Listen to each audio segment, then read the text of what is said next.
আয়োজিত নাটোরে হৈবতপুর বহুমুখী উচ্চ বিদ্যালয়ে অভিভাবক সমাবেশ। নাটোরের প্রতিনিধি ইউসুফ আলীর তথ্য ও চিত্রে বিস্তারিত আয়েশা আক্তার। অর্ধবার্ষিক পরীক্ষা ২০২৫-এর ফলাফল প্রকাশ ও শিক্ষার্থীদের লেখাপড়ার মান উন্নয়নের লক্ষ্যে নাটোরের হৈবতপুর বহুমুখী উচ্চ বিদ্যালয়ে অভিভাবক সমাবেশ অনুষ্ঠিত হয়েছে।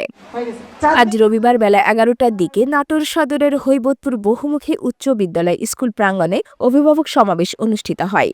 এ সময় উপস্থিত ছিলেন নাটোর সদরের মাধ্যমিক উপজেলা শিক্ষা অফিসার মোসাম্মদ নাজনীন সুলতানা, হৈবতপুর উচ্চ বিদ্যালয়ের পরিচালনা কমিটির সভাপতি খন্দকার মোহাম্মদ মঈনুদ্দিন মাইনুল, সদর উপজেলার সাবেক সাংগঠনিক সম্পাদক রফিকুল ইসলাম, বেগম খালেদা জিয়া কলেজের অধ্যক্ষ ইব্রাহিম খলিল, ভারপ্রাপ্ত প্রধান শিক্ষক আতাউর রহমান সহ শিক্ষক ও শিক্ষার্থী উপস্থিত ছিলেন।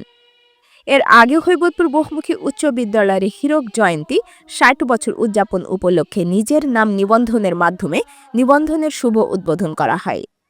উদ্বোধন করেন ইঞ্জিনিয়ার আব্দুর রউফ, আয়োজক কমিটির সহসভাপতি রফিকুল ইসলাম সহ কমিটির সদস্যবৃন্দ উপস্থিত ছিলেন। রেজিস্ট্রেশন চলবে ২৭ জুলাই ২০২৫ থেকে ২০ সেপ্টেম্বর ২০২৫ পর্যন্ত এবং ৩ অক্টোবর ২০২৫ হীরক জয়ন্তী পালন হবে। অনুষ্ঠানের জন্য আমরা একটা কমিটি গঠন করেছি। সেই কমিটির আপনারা যারা ১৯৭৮ থেকে